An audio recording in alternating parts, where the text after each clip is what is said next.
Olá, meus amigos, sejam bem-vindos. Meu nome é Erivaldo da Silva Oliveira, sou professor de Direito Constitucional e Direitos Humanos. Essa semana nós estamos tratando dos direitos fundamentais e humanos.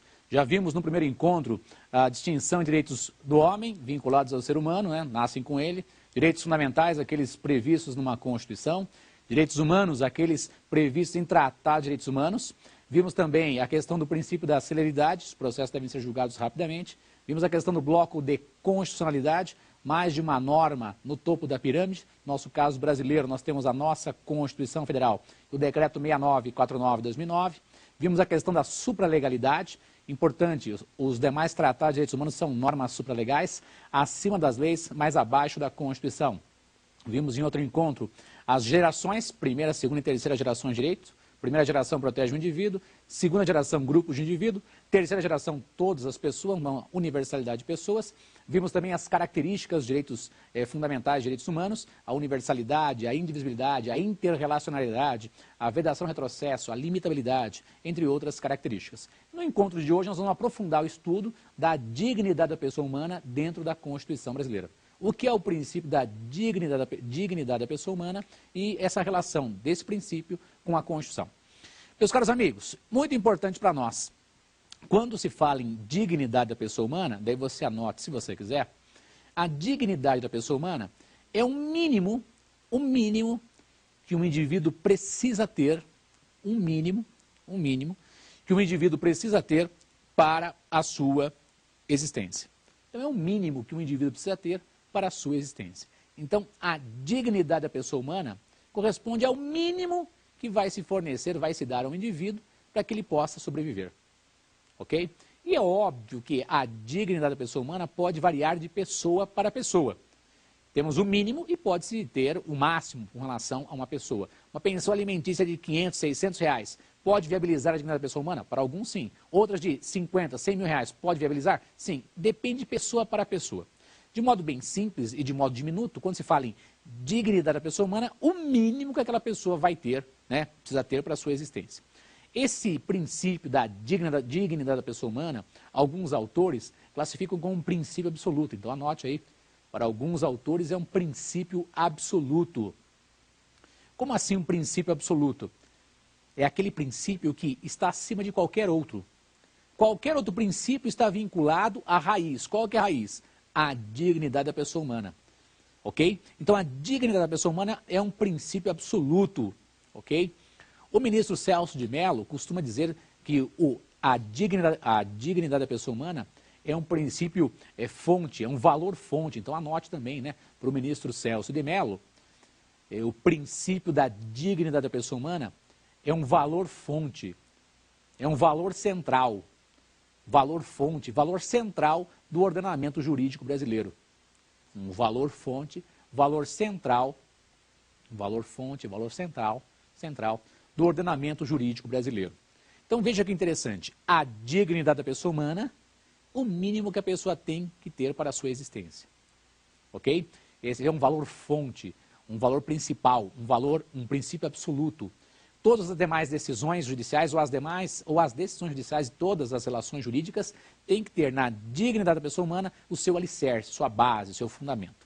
Bom, feito isso, a gente tem que pensar um pouquinho em como passou-se a dar valor à dignidade da pessoa humana. E esse valorar, dar maior atenção à dignidade da pessoa humana, tem tudo a ver com a internacionalização dos direitos humanos. Então você anote, por favor, o outro item, internacionalização dos direitos humanos.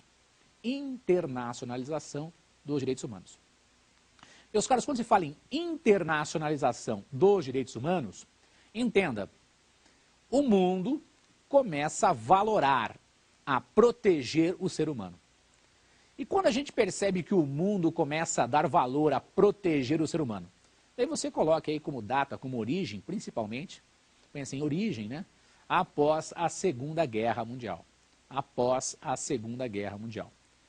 Porque, como já disse para vocês anteriormente, a Segunda Guerra Mundial, ela termina em 1945, aquelas bombas atômicas lá em Hiroshima e Nagasaki. A Segunda Guerra Mundial, quando termina a Segunda Guerra, percebem-se absurdos contra os seres humanos, especialmente os campos de concentração nazistas. Então nós temos os campos de concentração nazistas, lá na região da Alemanha, e, obviamente, o bombardeio americano lá nas cidades de Hiroshima e Nagasaki para terminar, para que os japoneses se rendessem. Esse tipo de coisa a gente tem que tolerar, tem que se admitir, tem que se possibilitar novamente que ocorra campos de concentração e bombas atômicas contra civis? Obviamente que não. Por isso que nós temos, né, após a Segunda Guerra Mundial, a criação da ONU. Então você anote, por favor, criação da ONU, vem após a Segunda Guerra Mundial, ok? A criação da ONU se dá após a Segunda Guerra Mundial, com a Carta da ONU. Carta da ONU. Carta da Organização das Nações Unidas. Carta da ONU.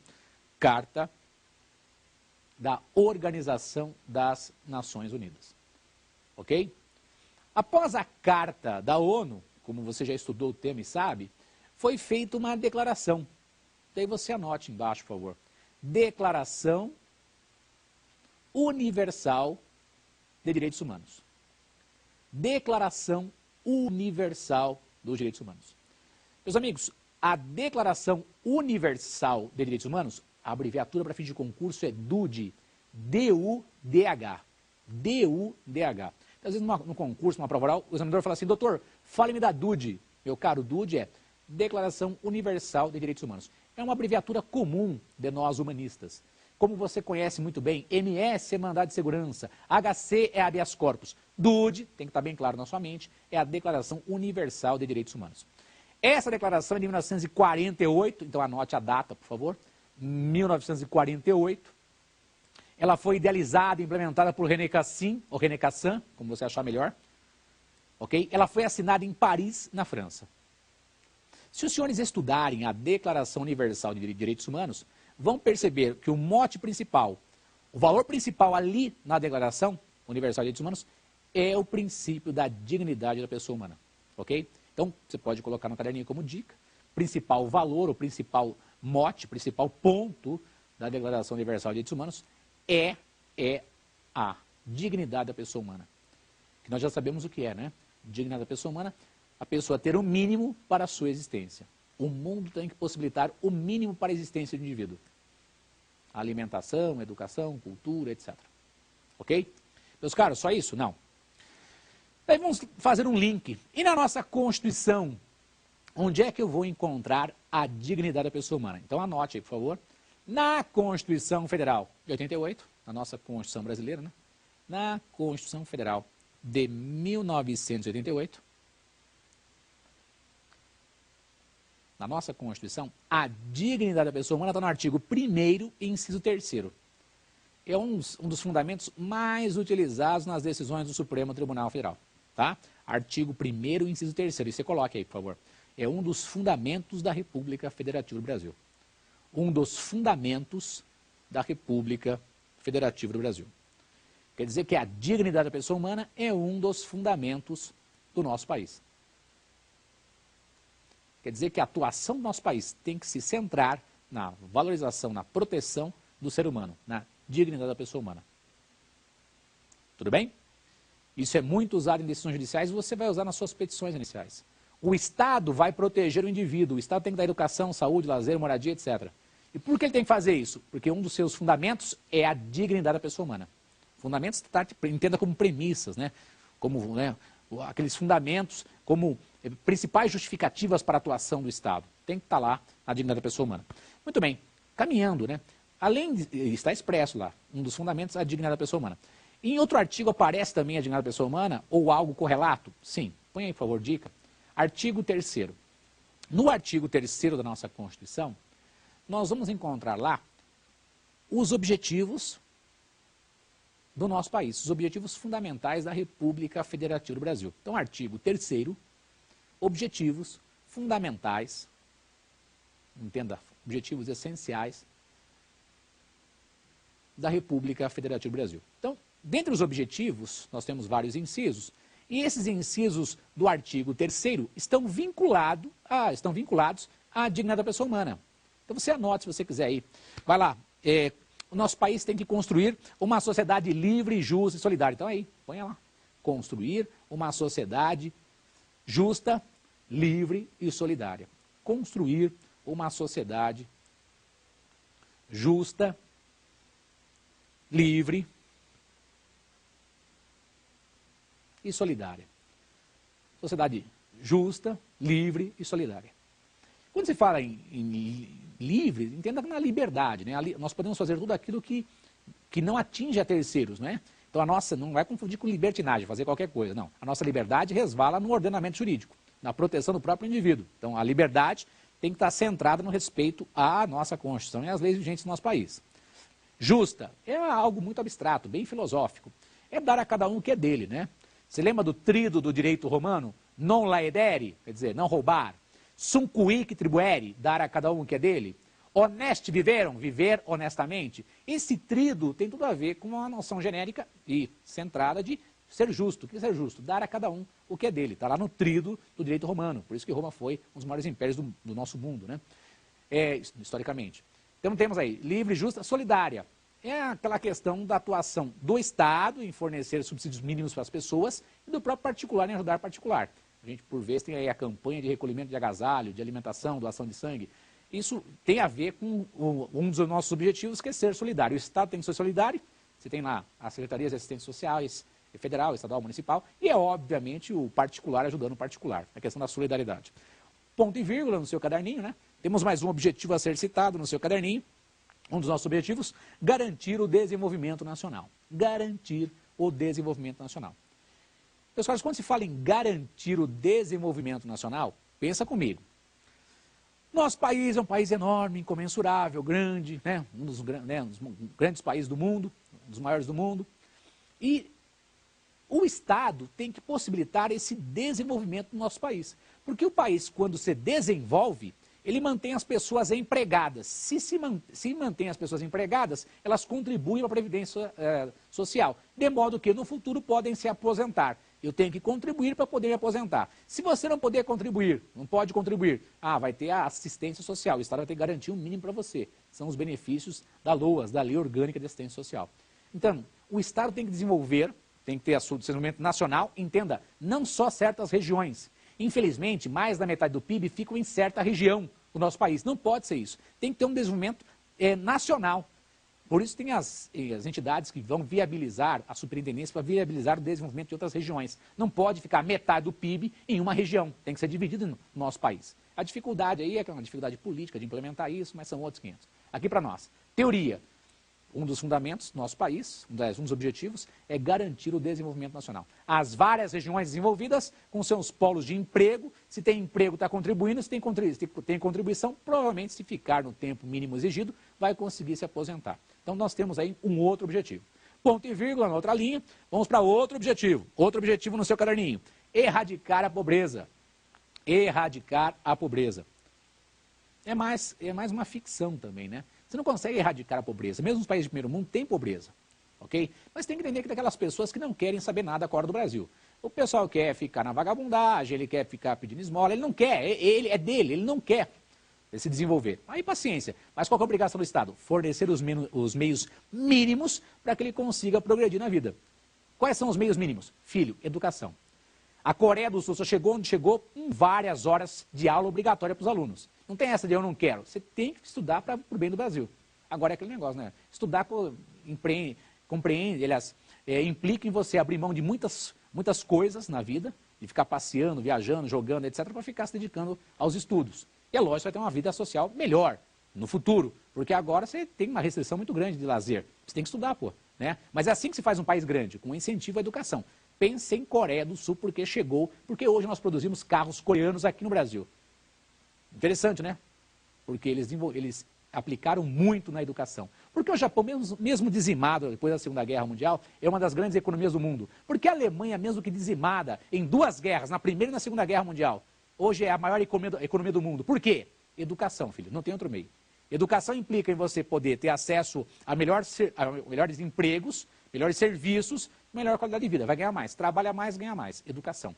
Então, para erradicar a pobreza, eu tenho que empenhar muito dinheiro na educação. E é um processo longo de tempos, né? A distância, não é para hoje e amanhã, é para 10, 15, 20 anos. Então, vimos aí mais uma dica aí, erradicar a pobreza é um dos nossos objetivos. Outra coisinha importante que anda junto com isso, e a marginalização. Então anote no seu caderninho também, erradicar a pobreza e a marginalização. Quando se fala em marginalização, você entende as pessoas estarem ao redor, longe da possibilidade de evoluir. Então eu tenho que, novamente, diminuir a marginalização das pessoas, as pessoas irem à margem da sociedade, irem para as periferias, os locais distantes, eu tenho que incentivar. De que modo? Educação. Tendo educação, você vai ter um bom trabalho.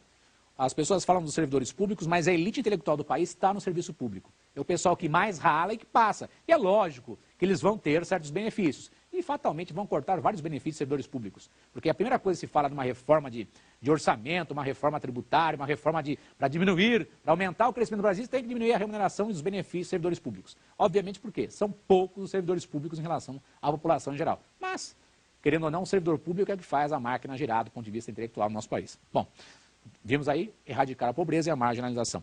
Outro objetivo no seu caderninho, diminuir também ou acabar com as desigualdades sociais. Diminuir as desigualdades sociais. Entre as classes que o pessoal fala, né? Até tantos salários mínimos, classe tal, classe tal, classe tal. Tem que diminuir essas classes, né? O ideal seria apenas uma classe só, todo mundo tendo o mínimo, né? Ou uma classe plus, digamos assim, tem pessoal que tem mais. Mas todo mundo tem um mínimo, né? Então essas classes, a ideia central da digna da pessoa humana e do desenvolvimento do país é buscar o mínimo de diferença entre as classes ou acabar com as divisões entre classes. Também é um dos objetivos nossos aí. Ponto e vírgula, outro objetivo principal, desenvolver, né, ou promover o bem de todos. É bem que um altruísmo negócio desse, né? Mas vamos colocar no caderninho, promover o bem de todos, o bem de todas as pessoas. Mesmo as pessoas do mal, lá, as pessoas que estão encarceradas porque cometeram crimes graves contra a humanidade, contra as pessoas. Sim, mesmo essas pessoas devem ser protegidas, né? Tem que proteger, buscar o bem de todos. E é agora importante, né? Tudo bem até aqui? No seu caderninho, ponto e vírgula, importante, continue. Sem qualquer distinção, sem qualquer preconceito, sem qualquer discriminação, sem qualquer preconceito, sem qualquer discriminação. Está expresso no artigo 3º. Discriminação, o preconceito, né? Eliminar os preconceitos de origem, de raça, de sexo, de cor, de idade. Tranquilo? Acabar com os preconceitos de origem, qual que é o estado, raça, qual que é a raça, um indivíduo é judeu, não é judeu, etc. Tal. Sexo, masculino, feminino, cor, branco, preto, pardo. Professor, que cor você é? O pessoal me fala que eu sou mulato, branco, marronzinho, né? Branco, moreno praia, né? Fica naquela zona cinzenta. Tem origem negra, por parte dos avós maternos, tem origem lusitana, portuguesa, dos mouros, lá de Portugal, a origem paterna. Então eu ando no meio termo lá, né? Converso com todo mundo, diga-se passagem, né? Mas sem essa distinção de raça, de cor, de credo. Credo também não tem que ter distinção, né? Se é católico, se é protestante, etc. Tal. Qualquer tipo de discriminação é proibida, né? Na nossa Constituição. Deve ser proibida. Agora, cuidado no seu caderninho, anote, por favor, aí. Põe assim, se você quiser. Admitem-se algumas exceções a essa busca da igualdade, né? Admite-se algumas exceções nessa busca da igualdade. Como assim admitem-se algumas exceções nessa busca da igualdade? Meus amigos, em algumas situações especiais previstas na própria Constituição,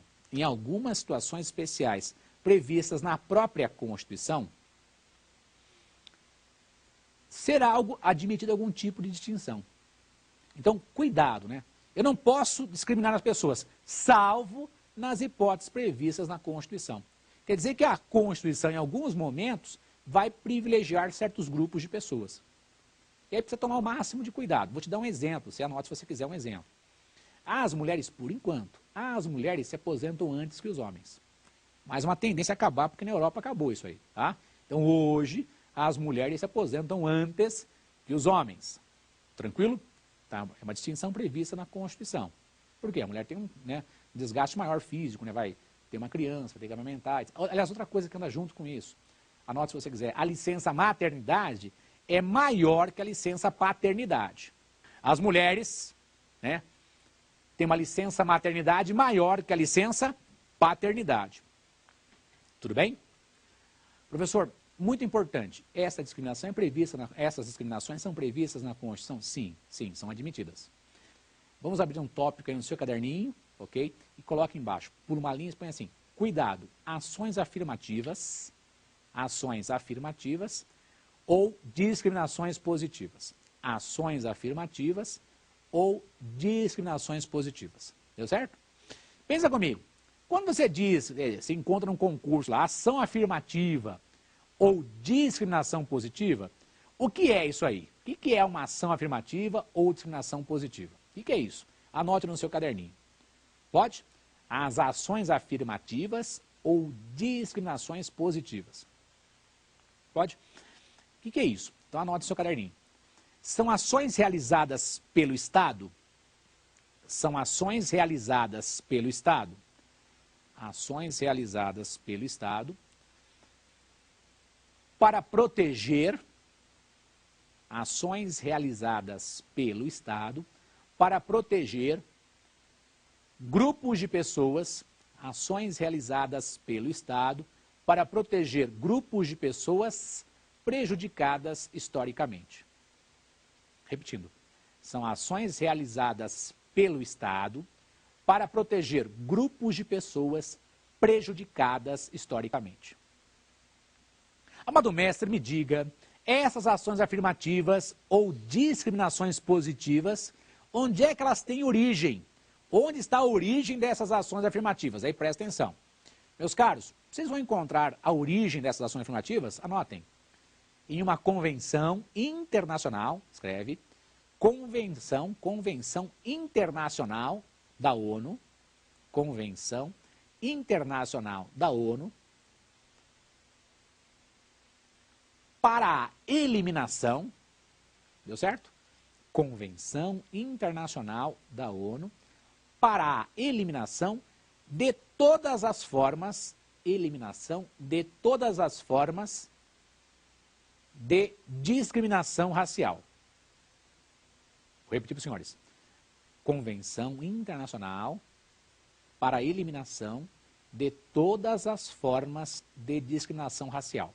Meus amigos, essa convenção o Brasil aderiu aliás, essa convenção é de 1965, então anote o ano, que é complicado em prova, negócio de ano, né?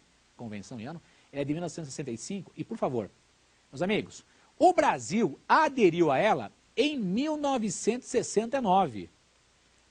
Professor, quer dizer que desde 1969 as ações afirmativas deveriam ser implementadas no Brasil? Sim. E por que não eram feitas? Porque não havia interesse cristão, ou católico, ou sei lá que religião que você pertence. Não havia interesse em implementar as ações afirmativas. No seu caderninho é importante. Professor, quer dizer que não havia interesse? É. E naquela época, aqui entre nós, naquela época, um tratado de direitos humanos era equivalente a uma lei ordinária. É como se fosse uma lei ordinária. Então não tinha muita importância, o pessoal não dava muito atento, né? Não dava muita atenção a ele, ao tratado internacional. Então, o tratado internacional era equivalente a uma lei ordinária. E as ações afirmativas entre nós, Brasil, desde 1969, o ano que eu nasci, já deveriam ser implementadas. Tudo bem? Professor, mas diga para nós aqui, por favor, o que são as ações afirmativas ou discriminações positivas? Bom, parte já respondi. Acabei de colocar no seu caderninho. São ações realizadas pelo Estado para proteger grupos de pessoas prejudicadas historicamente. Professor, a origem disso, onde é que deu certo, com certeza, a ação afirmativa? Desse anote, né? Onde deu muito certo? Deu muito certo lá nos Estados Unidos da América. Lá nos Estados Unidos da América, deu muito certo as ações afirmativas. E são incentivos. Professor, eu conheço como cotas. Mas não use cotas, não.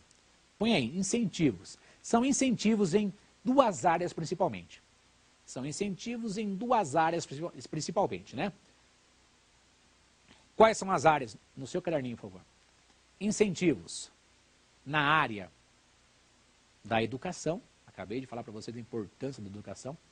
Só se faz um país forte com educação, beleza? Incentivo na educação. Então, nas escolas públicas, nas universidades públicas, vou ter lá um benefício para quem é, por exemplo, afrodescendente, indígena, latino. Foram os 3 critérios de adoção, de incentivo lá nos Estados Unidos. Afrodescendentes, os negros, latinos, aquelas pessoas que eram os mexicanos, digamos assim, em geral, ok? E os indígenas. Tiraram a terra dos indígenas, né? Depois vieram os escravos, que foram libertos, tem que fazer alguma coisa com eles, vão incentivar a estudar, etc. Tal. Mas isso aqui, o negócio não foi tão rápido assim, não. Foi um processo bem longo e muita gente morreu nessa transição aí, nesse incentivo.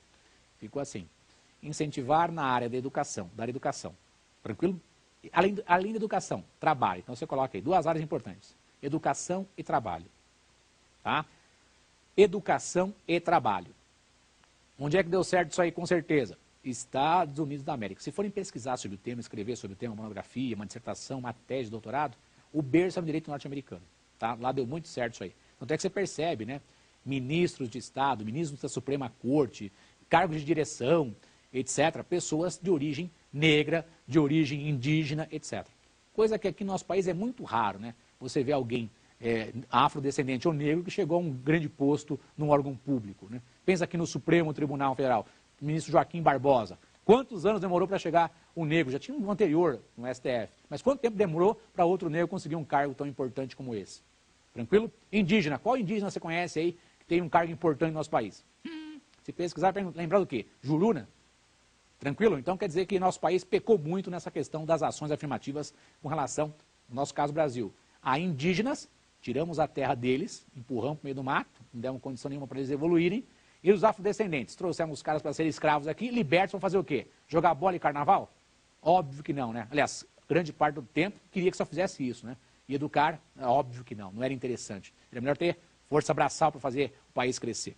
Bom, vamos voltar ao que interessa aqui. Chapa, no seu caderninho ficou assim: ações afirmativas, origem, Convenção Internacional de Eliminação de todas as formas de discriminação racial. Deu muito certo lá nos Estados Unidos da América. Incentivos em quais áreas? Educação e trabalho. Agora preste atenção, põe no seu caderninho, cuidado. Por quê? No seu caderninho você vai colocar lá, cuidado. Meu filho, por quê?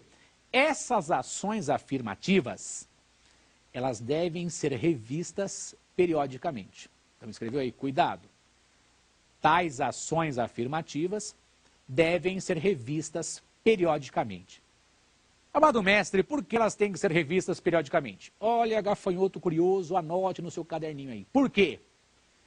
Porque se eu não rever periodicamente, esse incentivo vai criar uma classe dominante, um grupo dominante. E o objetivo das ações afirmativas não é esse. As ações afirmativas visam um equilíbrio. Alcancei o equilíbrio na sociedade. Paro com as ações afirmativas. Senão vai ser um incentivo para ter um novo grupo dominante. Não é esse o objetivo das ações objetivas, das ações afirmativas. Então, ficou claro no caderninho? Repetindo. As ações afirmativas ou discriminações positivas devem ser revistas periodicamente. A cada período de tempo. A cada período de tempo. A cada 5, 10 anos, não sei, vai ficar dependendo de cada país. Daí a perguntinha que você pode fazer, mas quem é que vai fiscalizar isso? Quem é que vai perceber esse movimento? Quem pode acionar o judiciário para a gente até pedir para parar para que sejam terminadas, encerradas essas ações afirmativas? Quem tem que fazer isso é a própria sociedade. Então você coloca aí, fiscalização, quem vai fiscalizar a implementação ou não das ações afirmativas? Pode? Quem é que vai viabilizar a parada ou não das ações afirmativas? A sociedade, você que faz parte da sociedade, a defensoria pública, a sociedade, você como advogado de associações, né? A defensoria pública tem papel importante na defesa das pessoas, o Ministério Público, como custos legis, como fiscal da lei, e o próprio judiciário. Quer dizer que você tem parcela nisso aí? É isso, para você implementar e para você falar assim, ó, já estamos saciados. Sociedade civil, Ministério Público, Defensoria Pública e o próprio Poder Judiciário, a própria magistratura, ok?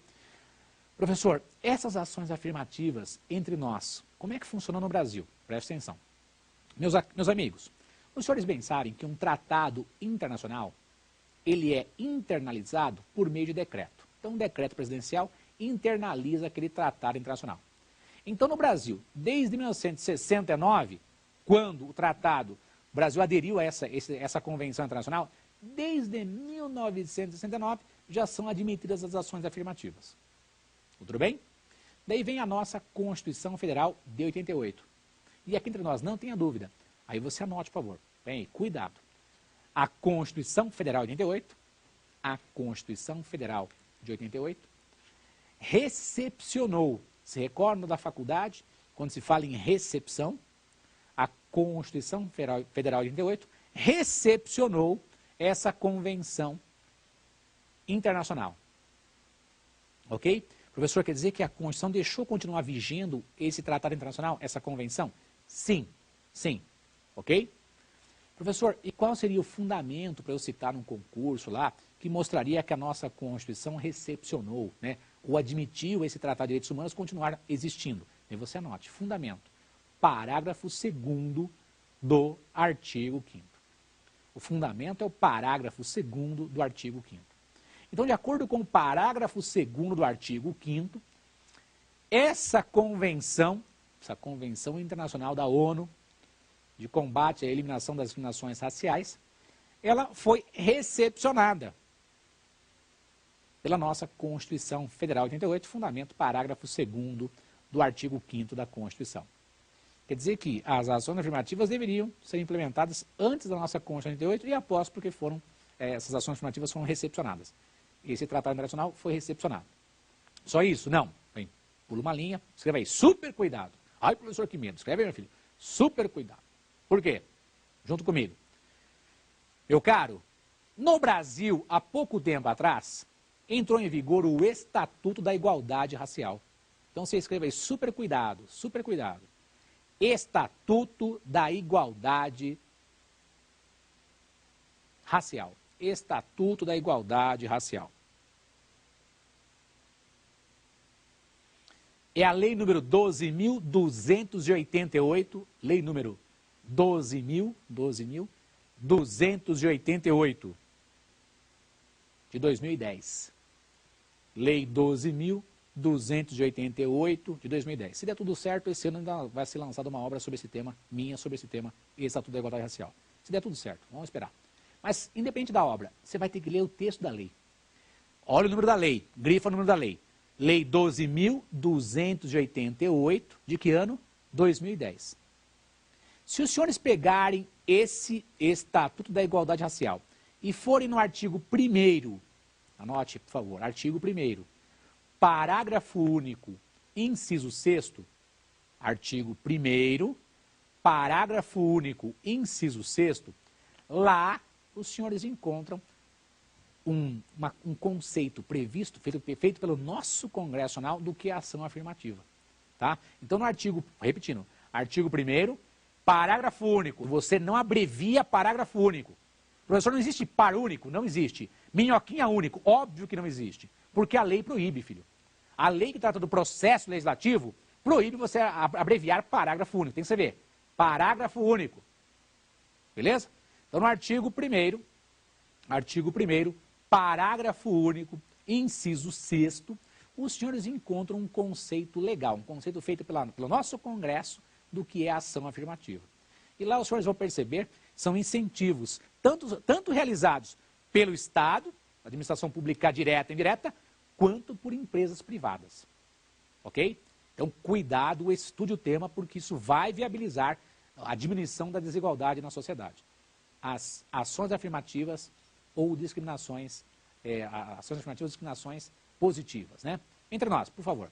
Meus caros, o Supremo Tribunal Federal está julgando uma DPF que trata do tema. E anote aí, lembra o que é a DPF? Anote aí, filho. Pensa assim, pesquisar.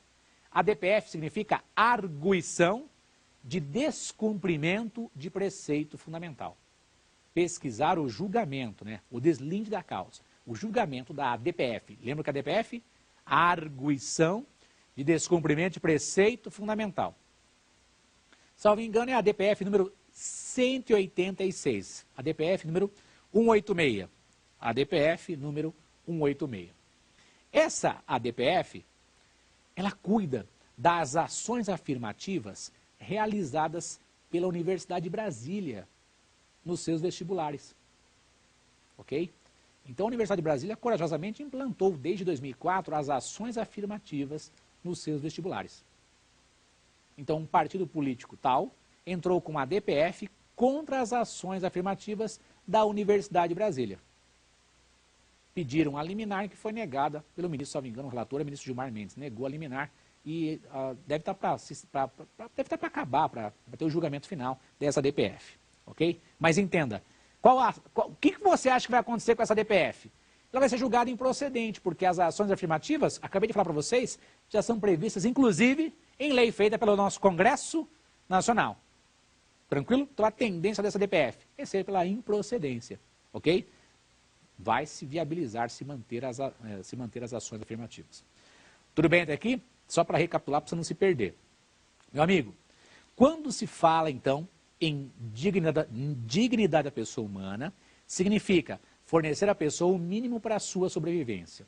Quando é que se vai dar importância a isso? Após a Segunda Guerra Mundial, quando é feita a Declaração Universal de Direitos Humanos.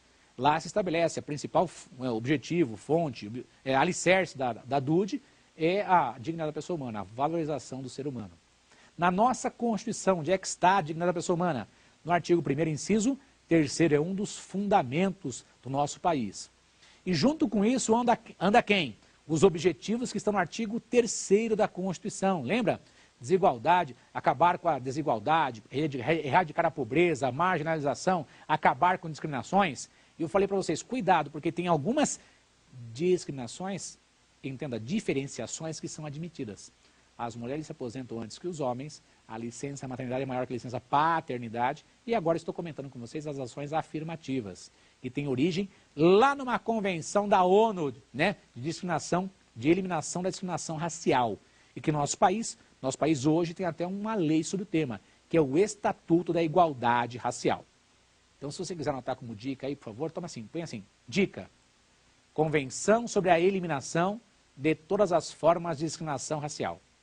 A Convenção sobre a eliminação de todas as formas de discriminação racial, a Convenção para a eliminação de todas as formas de discriminação racial, é uma norma supralegal. E destaque isso no seu material, por favor. É uma norma supralegal.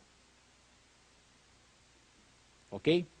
E quem sedimenta isso? Quem diz para nós, isso é verdade, tem que ser daqui para frente para fins de concurso público? O Supremo Tribunal Federal. Então, norma supralegal, essa Convenção de Direitos Humanos é uma norma supralegal, de acordo com quem? Daí você coloque, de acordo com o STF, de acordo com o Supremo Tribunal Federal, julgando alguns casos. Mas qual que é o caso campeão de incidência em concurso? É um RE famoso, até já guardou o número dele. É o RE 466343. Quando é que foi julgado isso? Aí anote, em dezembro de 2008. Então, meus amigos, desde dezembro de 2008, a Convenção sobre a Eliminação de todas as formas de discriminação racial é considerada uma norma supralegal. É o que deve cair no seu concurso. Aí você pode perguntar assim, amado mestre, essa convenção é a norma supralegal. E essa lei brasileira, que você acabou de falar para mim, que é o Estatuto da Igualdade Racial. E essa lei, meu chapa, meu amigo, como é que é? O que ela é? Aí você anote, por favor. O Estatuto da Igualdade Racial, o Estatuto da Igualdade Racial, que você tem um número no seu caderninho, né? É a Lei 12.288 de 2010, Lei 12.288 de 2010. Esse estatuto é uma lei federal, é uma lei comum. É uma lei federal, entenda, uma lei comum. Professor, quer dizer que, hierarquicamente, nós temos a Convenção sobre a Eliminação de todas as formas de discriminação racial, norma supralegal, e abaixo dela, o Estatuto da Igualdade Racial. Tudo bem? Só existe um tratado com status de emenda constitucional. Só existe um tratado com status de norma constitucional. Só existe um tratado com status de norma constitucional. E você pode perguntar, mas qual que é ele? Ah, você já sabe, então anote aí, meu filho. Qual que é o tratado? É o decreto 6949 de 2009. Decreto 6949 de 2009. Decreto 6949 de 2009. Se recordam? que esse decreto, o que tem dentro desse decreto 6949? Tem uma convenção internacional de proteção às pessoas com deficiência. O que há lá? Há uma convenção, a convenção da ONU, né? Uma convenção internacional de proteção às pessoas com deficiência e o seu protocolo facultativo. Tem dois instrumentos dentro do decreto 6949. O tratado principal, proteção às pessoas com deficiência, e o seu protocolo facultativo, que prevê, por exemplo, o Comitê de Fiscalização de Aplicação das Normas dessa convenção. Professor, se eu continuar lendo e pesquisando na Constituição, outros artigos que têm vinculação com essa dignidade da pessoa humana, grande parte dos artigos, vou citar para você, então anote, por favor, no seu caderninho, o artigo 5º. O artigo 5º tem vários direitos vinculados a, aliás, não todos, vinculados à dignidade da pessoa humana. Artigo 5º, nos incisos 5º e 10, V e X. No artigo 5º, incisos 5º e 10, nós temos a proteção da intimidade do indivíduo. A nossa intimidade, se for violada, autoriza o direito de resposta. Se for violada, autoriza uma ação por danos materiais e morais. Artigo 5º, incisos 5º e inciso 10. Ponto e vírgula. Inciso 11. O inciso 11 é a proteção do domicílio e a inviolabilidade do domicílio. Vocês se recordam, na época da faculdade? Ninguém pode entrar na sua casa. A polícia não pode invadir a sua casa. Salvo, temos algumas situações, lembra? Flagrante delito, prestar socorro, desastre ou uma ordem judicial cumprida só durante o dia. Um mandado de busca e apreensão, um mandado de prisão. Põe aí como dica, por favor, artigo 5º, inciso 11. Durante o dia pode variar de estado para estado. Normalmente, o que eu tenho que entender durante o dia? Do amanhecer ao anoitecer.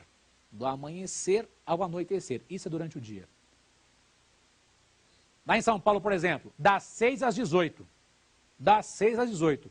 Vai cumprir mandado de prisão, mandado de busca e apreensão. Chegou na casa da pessoa, o policial chegou lá, 18 horas e 1 minuto. Não vai fazer mais nada, vai cercar o local, comer Dunkin' Donuts, tomar Coca-Cola, sei lá. Vai esperar outro dia de manhã, 6 horas, 1 segundo. Pé na porta e vai prender quem tem que prender. Tranquilo? Porque das 6 às 18 não pode. Se a busca e apreensão começar antes, pode terminar à noite. O que não pode é começar à noite. Tranquilo? Então, cuidado, porque às vezes o horário ilegal, o horário inconstitucional da busca e apreensão vai salvar o seu cliente. Lembra aquele princípio? A árvore envenenada contamina os seus frutos. O que for apreendido numa busca e apreensão fora do horário não serve para nada. Colocou o cliente para fora da cadeia, se não houver outro meio de prova. No seu caderninho também, outro inciso que eu gostaria que você anotasse, inciso 22. 2x, 2 pauzinhos. XX, pauzinho, pauzinho. O direito de propriedade. A Constituição assegura o direito de propriedade. Agora, inciso 23, na sequência, essa propriedade tem que atender à função social. Essa propriedade tem que atender à função social, que é o inciso 23. O inciso 37, 3xV, 2 pauzinhos. O que mexe esse trem aí, professor? O inciso 37, 3xV, 2 pauzinhos. Inciso 37 do artigo 5º. No seu caderninho, é aquele inciso que veda os juízos ou tribunais de exceção. Quando se fala em juiz ou tribunal de exceção, importante, acontecer um fato, eu vou criar um tribunal posterior para julgar aquele fato. Isso é tribunal de exceção. Cita na história tribunais de exceção importantes que já aconteceram. Tribunal de Nuremberg, Tribunal de Tóquio, foram criados para julgar os crimes ocorridos durante a Segunda Guerra Mundial. Não posso ter mais isso, não. Por isso criaram um Tribunal Penal Internacional, porque é um tribunal permanente que vai julgar os crimes contra a humanidade. Ok? Já pegando um gancho, anote embaixo, gancho, parágrafo 4º do artigo 5º, e preste atenção. Meu caro, o que eu encontro no parágrafo 4º do artigo 5º? Lá os senhores encontram o reconhecimento do Brasil à jurisdição do Tribunal Penal Internacional. Ok? O reconhecimento, o Brasil reconhece a jurisdição do Tribunal Penal Internacional. O Brasil reconhece a jurisdição do Tribunal Penal Internacional. Os senhores bem sabem que o TPI foi criado pelo Estatuto de Roma. Anote aí, por favor. TPI, criado pelo Estatuto de Roma. Esse Estatuto de Roma, ele é de 1998. e entrou em vigor em 2002. Em 1998, entrou em vigor em 2002. O Brasil é obrigado a entregar um brasileiro nato ou naturalizado para o Tribunal Penal Internacional? Sim, ele é obrigado a entregar um brasileiro nato ou naturalizado ao Tribunal Penal Internacional. Por quê? Ele reconheceu, inclusive, constitucionalmente, e no texto do Estatuto de Roma, não admite nenhuma ressalva. Nós aderimos in totum. E, como tal, não podemos negar a entrega. Não falei extradição. O Brasil não pode extraditar brasileiro nato. Extradição envolve 2 países. Mas deve entregar um brasileiro nato ou naturalizado ao Tribunal Penal Internacional. Vocês se recordam que o Tribunal Penal Internacional julga crimes graves contra a humanidade, crimes de guerra, crimes de genocídio e crimes de agressão, aqueles crimes violentos contra o quê? O tema da aula, contra a dignidade da pessoa humana. Então o Brasil é obrigado a entregar, tanto faz brasileiro nato, naturalizado, estrangeiro, apátrida, para o Tribunal Penal Internacional. Por quê? Ele cometeu um crime gravíssimo contra a humanidade, um crime de guerra, um crime de agressão ou um crime genocídio, guerra, agressão contra a humanidade. Então, cuidado com esse improv. Meus amigos, nós aqui, parece que nós temos perguntas aqui. Vamos ver aqui a primeira perguntinha, que vai fazer a primeira perguntinha. Quem vai fazer a primeira? É a Manuela? Manuela, qual que é a perguntinha sua, minha amiga? É possível a propositura de uma ação direta de inconstitucionalidade interventiva para a proteção dos direitos da pessoa humana? Olha que pergunta bacana da Manuela. Sim, é possível sim. Então anotem no caderninho de vocês, por favor. Os direitos da pessoa humana, isso é importante, anote no caderninho. Os direitos da pessoa humana, são princípios constitucionais sensíveis. Os direitos da pessoa humana são princípios constitucionais sensíveis. Quando é dito princípio constitucional sensível, os senhores entendam por expressos, tá? Princípio constitucional sensível é a mesma coisa que expresso. E onde é que eles estão expressos? Daí você anote. Estão expressos nas alíneas do inciso 7º do artigo 34. Amado mestre, repete? Opa, com prazer. Princípios constitucionais sensíveis são aqueles previstos nas alíneas do inciso 7º do artigo 34. Deu certo? Artigo 34, inciso 7º, tem as alíneas. Uma das alíneas está expresso, direitos da pessoa humana. Então, no concurso é peça-lego. Se cair assim na prova assim, ó, o Estado de São Paulo, o Estado de Minas Gerais, o Distrito Federal está violando direitos da pessoa humana. Está violando direitos da pessoa humana? Ah, está violando um princípio constitucional sensível. E isso autoriza a utilização de uma ação direta, né, de interventiva federal. Uma ADIM ou ADI, interventiva federal. E anote o fundamento, se você quiser, da ADI interventiva federal. É o artigo 36, inciso 3º.